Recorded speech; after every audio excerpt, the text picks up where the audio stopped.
विश्व भारती जनसेवा संस्थान ने झारखंड और महाराष्ट्र हो रहे इस बार विधानसभा चुनाव में सहारा पीड़ितों की मदद के लिए इंडिया गठबंधन को अपना समर्थन दिया है। झारखंड की राजधानी रांची में माननीय मुख्यमंत्री हेमंत सोरेन जी को उनके आवास पर जाकर अपना समर्थन पत्र दिया है और उनसे 3 वचन लिया है। पहला, झारखंड में सरकार बनते ही सहारा इंडिया के खिलाफ सुप्रीम कोर्ट में संस्थान द्वारा लगी याचिका और सहारा के खिलाफ जितने भी केस लगे हुए हैं उसमें तन मन धन से मदद करेगा। दूसरा, सहारा इंडिया के अधिकारी जो लोगों का धन हड़प कर देश विदेश में छुपे हैं उन्हें पकड़कर सजा दिलवाएगा। तीसरा, सहारा भुगतान के दबाव में जो लोग आत्महत्या या डिप्रेशन से आकर मर गए हैं उनके परिवार को आर्थिक मदद करेगा। इन मुद्दों पर गहन विचार विमर्श करने के बाद सहमति मिली है, तभी हम लोग अपना समर्थन पत्र दिए हैं। नमस्कार साथियों, मैं नागेंद्र कुमार कुशवाहा, राष्ट्रीय सचिव विश्व भारती जनसेवा संस्थान।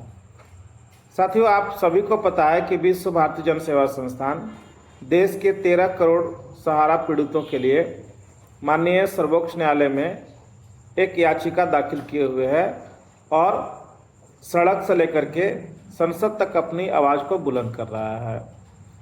लेकिन इस आवाज़ को दबाने के लिए और जमाकर्ताओं को बरगलाने के लिए भाजपा सरकार की ओर से जिस प्रकार से नित्य प्रतिदिन प्रोपगंडा किया जा रहा है वो निंदनीय है। अभी आपने देखा होगा कि माननीय सहकारिता मंत्री जी झारखंड के चुनावी सभा में कह गए कि हेमंत सोरेन जी 10 साल से क्या कर रहे थे, जबकि हेमंत सोरेन को इसमें कुछ करने का है ही नहीं। ये सीधे सीधे केंद्रीय सहकारिता मंत्रालय के अंतर्गत ये सारा जो मामला हुआ है वो आता है, लेकिन इनको तो राजनीतिक लाभ लेना है।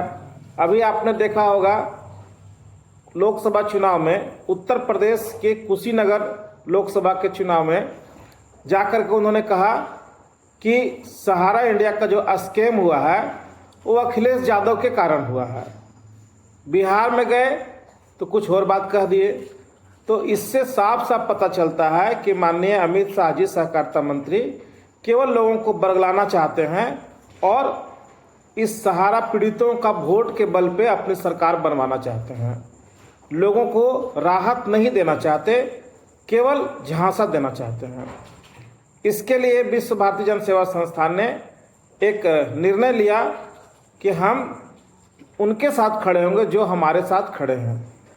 आप देख रहे होंगे लगातार संसद में इंडिया गठबंधन के सांसदों के द्वारा सहारा पीड़ितों के लिए आवाज़ बुलंद किया जा रहा है।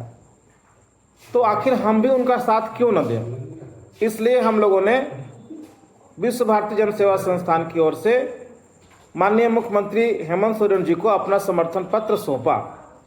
लेकिन ये समर्थन सौंपने के पहले झारखंड सरकार से हमने 3 वादे भी लिए जो वो लोग मंजूर किए हैं। पहला वादा ये है कि अगर झारखंड मुक्ति मोर्चा की सरकार और इंडिया गठबंधन की सरकार बनेगी तो जो कानूनी लड़ाई हम लड़ रहे हैं माननीय सुप्रीम कोर्ट से लेकर के सभी जगह और सड़क पर जो आंदोलन कर रहे हैं उसमें झारखंड सरकार हमको पूरी तरह से मदद करेगा, सड़क से लेकर के संसद तक और न्यायालय तक भी।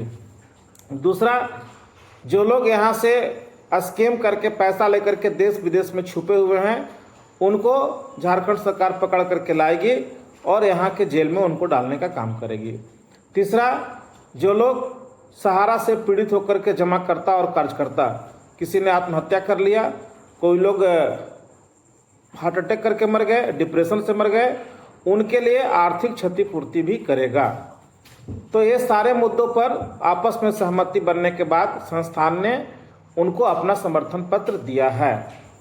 हम पूरे झारखंड वासियों से ये अपील करते हैं, हाथ जोड़ करके विनती करते हैं कि इस बार जात पात धर्म मजहब से उठ करके जो सहारा पीड़ित के लोग हैं वो केवल यह देखें कि माननीय अमित शाह जी के कारण ही हमारा पैसा नहीं मिल रहा है। और उसका सीधा एग्जाम्पल है कि 5,000 करोड़ रुपया लेने के बाद भी 18 महीना में आज 1,000 करोड़ रुपया भी वो बांट नहीं पाए हैं। इस गति से हमारा पैसा नहीं मिल पाएगा और अगर ये सरकार फिर दोबारा आ गया तो सहारा के जमाकर्ताओं को पैसा मिलना दूर दूर तक मुश्किल हो जाएगा, क्योंकि ये लोग हर जगह हम लोगों को दांव पेच के माध्यम से अड़ंगा लगाने का प्रयास करेंगे। ये जो अखबार में बड़े बड़े विज्ञापन दे रहे हैं, ये विज्ञापन इनका झूठा है। इसके पहले भी अमित शाह जी ने कई बार विज्ञापन दिया कि हम 4 माह में भुगतान देंगे। क्या भुगतान हुआ? 45 दिन में भुगतान देंगे। क्या भुगतान हुआ? तो हम इनके झूठे वादों में ना आवें और इस बार झारखंड के तमाम सहारा पीड़ित लोग खुल करके इंडिया गठबंधन के उम्मीदवार को भर भर करके वोट दें, ताकि ये लोग आवे और हमारा जो उनके साथ समझौता हुआ है सहारा पीड़ितों के लिए, उस पर एक काम करें। अगर इस पर एक काम नहीं करेंगे तो अगला बार हम लोग इनका भी विरोध करने का काम करेंगे। इसीलिए मेरा अपील आप लोग सभी लोगों से है, जहां तक मेरी आवाज जा रही है, सब लोग इंडिया गठबंधन को इस बार खुल करके वोट देवें, ताकि इनकी सरकार बने और सहारा पीड़ितों को न्याय मिल सके। धन्यवाद, नमस्कार, प्रणाम।